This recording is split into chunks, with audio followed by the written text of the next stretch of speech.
राधे राधे।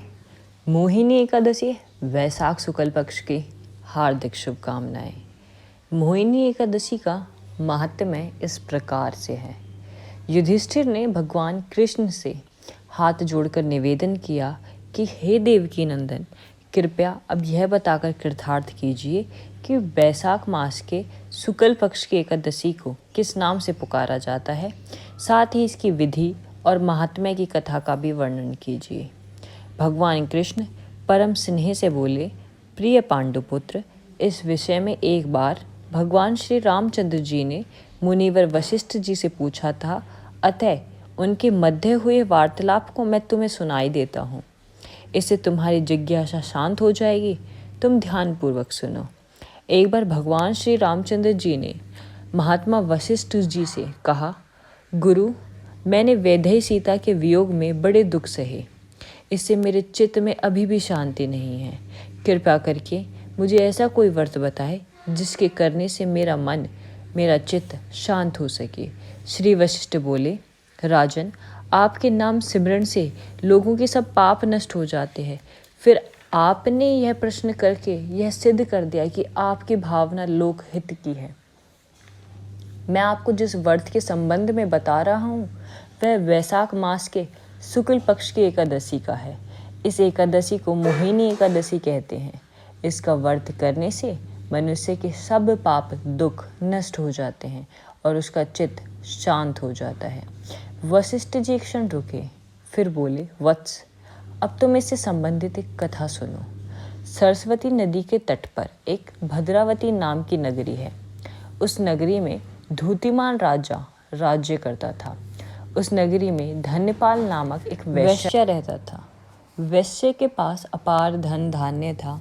वह अत्यंत धार्मिक स्वभाव का था और विष्णु भगवान की भक्ति में लीन रहता था। अपने धार्मिक स्वभाव के कारण उसने अनेक भोजनशालाएं, धर्मशालाएं, प्याऊ, कुआं, तालाब बनवा दिए थे। रास्तों के सहारे अनेक प्रकार के वृक्ष लगवा दिए थे ताकि आने जाने वाले लोग वहां विश्राम कर सके। वैश्य के 5 पुत्र थे। उनमें सबसे बड़ा बहुत पापी था। वह वेश्याओं और गुंडों की संगति करता था। अपना अधिकांश समय जुआ खेलने में बिताता था। पराई स्त्रियों के साथ भोग विलास में भी उसकी रुचि थी। देवता और पितरों के प्रति उसकी कोई रुचि नहीं थी, कोई लगाव नहीं था। वह अपने पिता के धन को बुरे व्यसनों में ही खर्च किया करता था। उसकी इन बुराइयों के कारण उसके पिता, भाइयों और परिवार वालों ने निंदा करते हुए उसे घर से निकाल दिया। घर से निकालने के बाद इन्हीं व्यसनों उसने अपने तन के आभूषण और कीमती वस्त्र भी बेच दिए। जब उसके पास कुछ नहीं रहा तो वेश्याओं ने भी उसे फटकार दिया। गुंडे भी साथ छोड़ गए। वह भूख प्यास में दुखी रहने लगा। तब उसके मस्तिष्क में चोरी करने का विचार आया और अब वह चोरी करने लगा।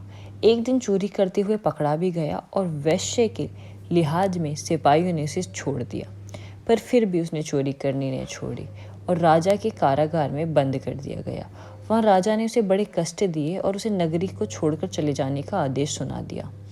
नगरी छोड़कर वह बहेलिया बन गया और जंगल में पशु पक्षियों को मार मार कर खाने लगा। एक दिन वह भूख प्यास से तड़पता हुआ भोजन की तलाश में निकला तो एक आश्रम पर पहुंच गया। वह आश्रम कौंडिन्य ऋषि का था। वैशाख का महीना था। ऋषि गंगा स्नान करके तभी आए थे। उनके गीले वस्त्रों के छींटे उस दुष्ट के तन पर पड़े तो उसकी बुद्धि कुछ शुद्ध हो गई। शुद्ध बुद्धि के प्रभाव से वह दुष्ट हाथ जोड़कर मुनि से कहने लगा, हे मुनि, मैंने बड़े पाप में जीवन जिया है। कृपया अब ऐसा कोई उपाय बताइए जिससे मैं उन पापों से छुटकारा प्राप्त कर लूं। पर न मेरे पास धन है और न ही कोई अन्य साधन। सो उपाय ऐसा साधारण हो जिससे धन की आवश्यकता ना हो। ऋषि उसकी मामरता वाणी से पिघल गए। उन्होंने कहा, वैशाख मास के शुक्ल पक्ष की मोहिनी एकादशी का व्रत कर। इसके करने से तेरे सभी पाप नष्ट हो जाएंगे। ऋषि के कहने के अनुसार उसने मोहिनी एकादशी का विधि पूर्वक व्रत किया। इस व्रत के प्रभाव से उसे सब पापों से छुटकारा मिल गया। अंत में वह गरुड़ पर सवार होकर विष्णुधाम में पहुंच गया। इसके महात्म्य की कथा को जो पढ़ता या सुनता है उसे 1000 गौओं के दान का फल मिलता है। बोलो राधे राधे।